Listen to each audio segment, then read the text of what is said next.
नमस्कार, देवभूमि चैनल में आपका स्वागत है। आज के इस वीडियो में हम बात करेंगे बासोड़े की। होली पूजने के बाद जो सप्तमी आती है या अष्टमी आती है, उस दिन बासोड़े का पर्व होता है। कुछ लोग इसे होली पूजने के बाद आने वाली सप्तमी को करते हैं, तो इसे शीतला सप्तमी भी कहते हैं, और कुछ लोग अष्टमी को करते हैं तो इसे शीतला अष्टमी भी कहते हैं। राजस्थान में कई जगह सोमवार और वीरवार को माता का वार माना जाता है, इसलिए होली के बाद आने वाले पहले सोमवार या वीरवार को बासोड़े का पर्व मनाया जाता है। तो अब आप समझ ही गए हैं कि बासोड़ा जो है वो या तो होली पूजने के बाद जो पहला सोमवार या वीरवार आता है उस दिन होता है, या होली पूजने के बाद आने वाली सप्तमी या अष्टमी को होता है। जिनके घर में जिस दिन होता है उस दिन वह इस पूजा को करें। बासोड़े के बारे में आगे बात करने से पहले मैं आपको कहना चाहूँगी कि अगर आपने मेरे चैनल को अभी तक सब्सक्राइब नहीं किया है तो उसे सब्सक्राइब कर लीजिए और वीडियो पसंद आने पर लाइक या शेयर ज़रूर कीजिए। बासोड़े का पर्व माता शीतला की पूजा करके मनाया जाता है। मेरा कहने का मतलब है कि बासोड़े पर माता शीतला की पूजा की जाती है, और यह पूजा बच्चों की आरोग्यता के लिए की जाती है। इस पूजा को करते समय घर की स्त्री यही प्रार्थना करती है कि घर परिवार में सबका स्वास्थ्य बना रहे और घर में सुख समृद्धि बनी रहे। वैज्ञानिक दृष्टि से इस दिन के बाद ही सर्दियां पूरी तरह से ख़त्म हो जाती हैं और गर्मियों की शुरुआत हो जाती है, इसलिए इस दिन के बाद से बासा खाना खाना वर्जित हो जाता है। अन्यथा इस दिन के बाद से अगर आप खाने को रखें बाहर तो वह खराब हो जाएगा या उससे स्वास्थ्य संबंधी समस्याएं हो जाएंगी। बासोड़े से एक दिन पहले खाना बनाया जाता है। पूजा का खाना और घर के सदस्यों के लिए खाने का खाना भी एक दिन पहले बनाया जाता है। उस बासी खाने से ही माता शीतला की पूजा की जाती है, और पूजा के बाद वही बासी खाना घर के सभी सदस्य प्रसाद के रूप में खाते हैं। शीतला माई की पूजा करने के बाद रात तक हाथ में सुई नहीं लेनी चाहिए। आइए अब बात करते हैं बासोड़े की पूजा के लिए प्रयोग की जाने वाली पूजा सामग्री और पूजा विधि की। पूजा सामग्री के लिए एक बड़ी कुंडारी या एक बड़ी, कई जगह इसको कुंडारी बोलते हैं, कंडवारी बोलते हैं, या एक सराई सी जो होती है गोल सी, वह भी बोलते हैं। उसको एक बड़ी लेते हैं कुंडारी, बाकी 10 छोटी कुंडारी लेते हैं। कई जगह एक टूटी हुई करी भी लेते हैं। जो होली अष्टमी का व्रत होता है उसमें कलसा होता है ना, जिसमें साइड से एक छोटा सा छेद होता है और उसमें से पानी निकलता है, वह भी कई जगह यूज़ होती है।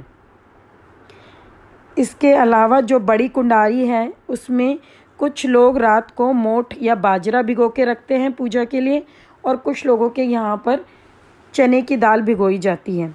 10 छोटी कुंडारी में से एक कुंडारी में आप हल्दी ले लीजिए पूजा करने के लिए, बाकी 9 में थोड़ा थोड़ा वह खाना रख लीजिए जो आपने बनाया था। खाने में राबड़ी, बाजरे की रोटी, मीठा भात, गुलगुला और बाकी जो आपका मन हो वह बना सकते हैं। कई जगह मीठे भात के साथ साथ सादा भात भी बनता है। पूरी सब्जी बनाई जाती है, दही होता है, मीठा भात हो गया, सादा भात हो गया, राबड़ी हो गई, पुए हो गए। इसके अलावा और भी जो कुछ जिनके घर में बनता हो वह बना सकते हैं।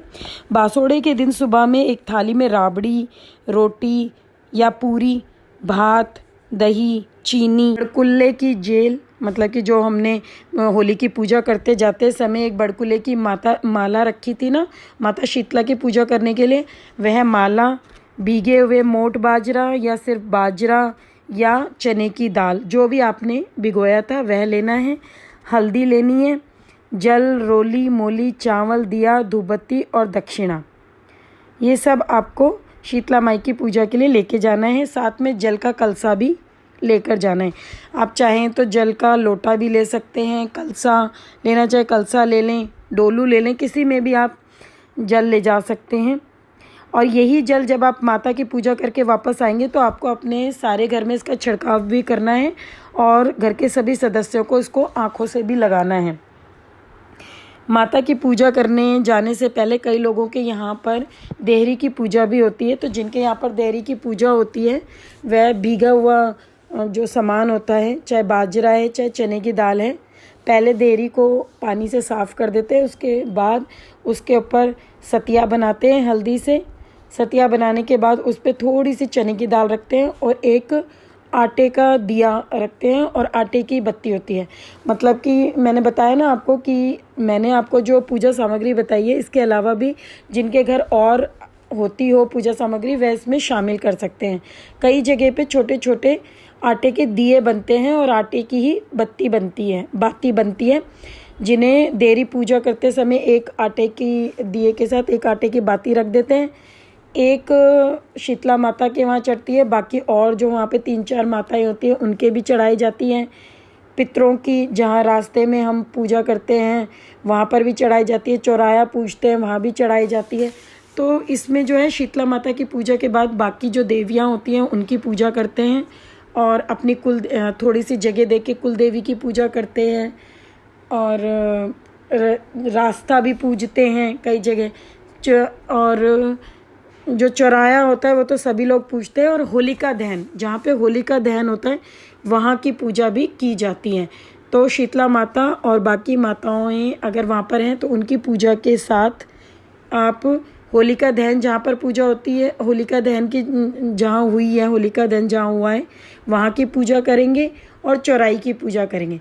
इसके अलावा और अगर कोई और पूजा होती हो किसी के यहाँ तो वह भी कर सकते हैं।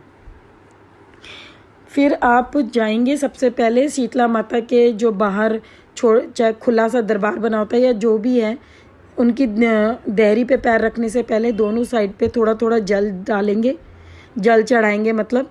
और फिर आप सतिया बनाएंगे दोनों साइड पे।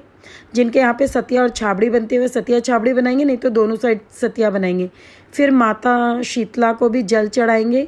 जल चढ़ा के उन्हें हल्दी का तिलक करेंगे। हल्दी का तिलक करके राबड़ी और दही से जिमाएंगे, पूरी और मीठे पुए साथ में चढ़ाएंगे। अगर आटे का दिया जो बनाया है वो भी यहाँ पर आप चढ़ाएंगे। इसके बाद अगर किसी के यहाँ पे दिया जलाते हो तो वह दिया जला के धूप बत्ती भी करेंगे, क्योंकि कई जगह पे दिया नहीं जलाते हैं। और उसके बाद बाकी की पूजा वैसे ही करेंगे। शीतला माता की पूजा करने के बाद आप रास्ते में जब वापस आएंगे, पूजा करके जब वापस आएंगे तब आपको अच्छी सी जगह देखकर बैठना है और बैठ के आपको इस शीतला माता की कथा करनी है। पूजा करने के बाद या कथा ख़त्म करने के बाद जब आप अपने घर वापस जाते हैं तो अगर आपको कोई सब्जी वाला मिल जाता है तो उससे हरे रंग की हरी कोई भी सब्जी ले लें, या अगर सब्जी नहीं मिल पाती है तो कोई भी हरे रंग का पत्ता तोड़कर अपनी पूजा की थाली में रख कर ले जाएं। और जैसा कि मैंने आपको होली पूजने के समय बताया था कि पूजा करने के बाद जब आप अपने घर जाते हैं तो सीधे घर में प्रवेश नहीं करेंगे।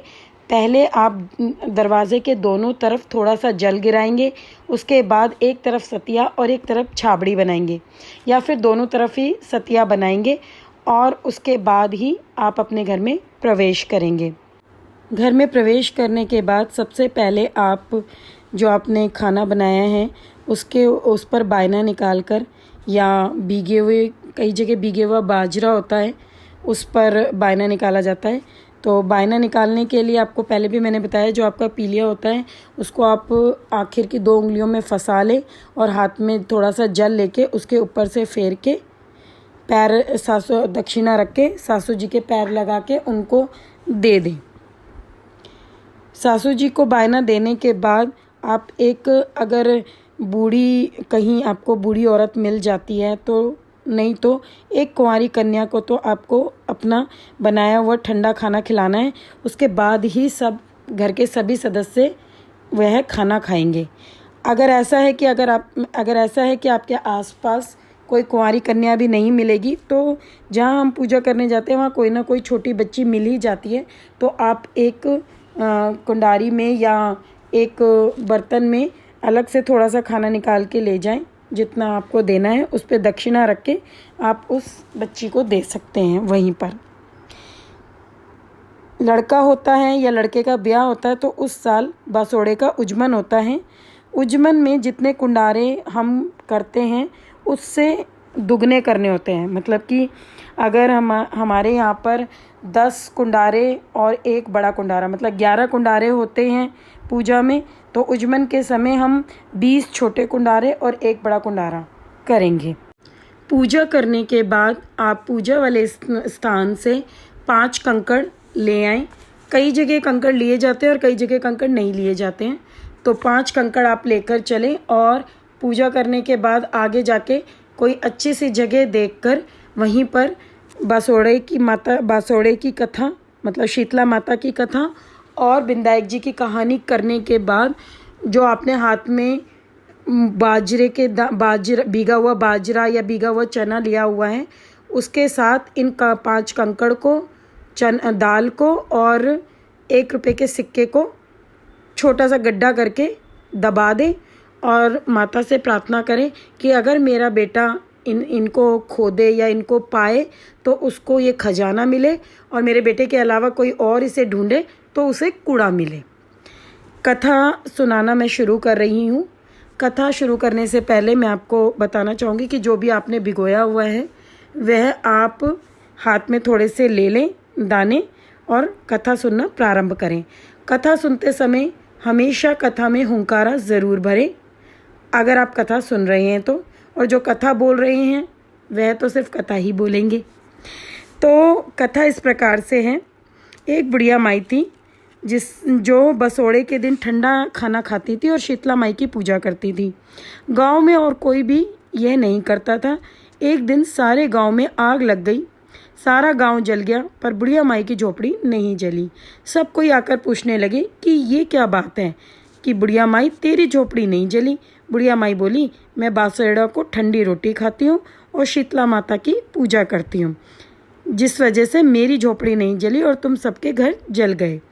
सब कोई गांव में हेलो फिरा दिया, मतलब कि सब लोगों ने मिलके सारे गांव में ये सूचना फैला दी कि बासोड़े को और बूढ़े बासोड़े को सब कोई ठंडी रोटी खाएं और शीतला माता की पूजा करें। उस दिन से सब कोई शीतला माई को धोख लगाने लगे। हे शीतला माई, जैसे आपने बुढ़िया माई की रक्षा करी वैसे ही सबकी करना, बाल बच्चों की करना, हमारी सबकी करना। इसके बाद आप विनायक जी की कहानी कहेंगे। विनायक जी की कहानी इस प्रकार से है। एक अंधी बुढ़िया माई थी, उसके एक बेटा और बेटे की बहू थी। वे लोग बहुत गरीब थे। बुढ़िया माई रोज़ाना गणेश जी की पूजा करती थी। गणेश जी बुढ़िया माई को रोज़ कहते थे कि बुढ़िया माई कुछ मांग।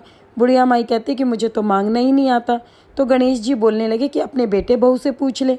तो उसने बेटे से पूछा, बेटा बोला कि माँ धन मांग ले। बहू से पूछा तो बहू बोली कि सासू जी पोता मांग लो। बुढ़िया माई सोचने लगी कि ये दोनों तो अपने मतलब का ही मांग रहे हैं। तो उसने पड़ोसन से जाकर पूछा। पड़ोसन ने जाकर बोला कि गणेश जी ने मुझसे कहा है कि कुछ मांग ले, तो बता मैं क्या मांगूं। पड़ोसन बोली कि क्यों तो तू धन मांगे और क्यों ही तू पोता मांगे। थोड़े दिन जिएगी तो दीदे गोडे, मतलब कि आंखें मांग ले। घर आकर बुढ़िया माई सोचने लगी कि बेटा बहू भी राजी हो जाए, वह भी मांग लूँ और अपने मतलब का भी मांग लूँ। अगले दिन गणेश जी आए, बोले कि बुढ़िया माई कुछ मांग। बुढ़िया माई बोली कि आंखें दे, मतलब दीदा गोडा दे, सोने के कटोरे में दूध पीता पोता देखूं, अमर सुहाग दे, निरोगी काया दे, भाई भतीजा ने सारा परिवार सुख दे, मोक्ष दे। गणेश जी बोले कि बुढ़िया माई तूने तो मुझे ठग लिया, सब कुछ ही मांग लिया, पर कोई बात नहीं, ऐसा ही हो जाएगा। गणेश जी अंतर्ध्यान हो गए। बुढ़िया माई के सब कुछ वैसा ही हो गया। हे गणेश जी महाराज, जैसे बुढ़िया माई ने दिया ऐसे सबको देना, कहते न सुनता ना, अपने सारे परिवार ने देना। कहिए शीतला माता की जय, विनायक जी महाराज की जय। इसके बाद जो आपने हाथ में चने की दाल या भीगे हुए बाजरा लिए हुए, वे आप छोटा सा गड्ढा करके 5 कंकड़ और 1 सिक्के के साथ दबा दें और यही कहें माता से कि अगर मेरा बेटा इसको देखे खोल के तो उसे खजाना मिले और कोई और खोले तो उसे कूड़ा मिले। शीतला माता आपके सारे परिवार के ऊपर अपनी कृपा बनाए रखें, आपके बच्चों को अच्छा स्वास्थ्य दे। इसके साथ ही जय शीतला माता, जय विनायक जी महाराज।